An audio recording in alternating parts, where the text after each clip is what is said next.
मेरे अल्लाह, मुझे कभी भी किसी भी हालात में, मुश्किलों में, परेशानियों में, खुशियों में, राहतों में कभी भी अकेला मत छोड़ना। मेरे मालिक, हमेशा अपनी रहमत के साए में रखना, हमेशा अपनी मोहब्बत की निगाहों से देखना, मेरे गुनाहों को माफ करना। मेरे मौला, औरत के दुपट्टे का अजाब।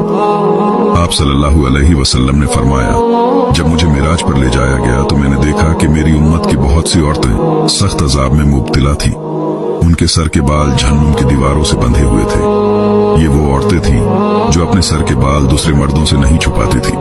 कयामत के दिन जब पर्दे का सवाल किया जाएगा तो एक औरत 4 जन्नती मर्दों को दोजख में लेकर जाएगी। बाप, भाई, शोहर, बेटा, अस्तगफिरुल्लाह, आपके पास ये पैगाम अमानत है।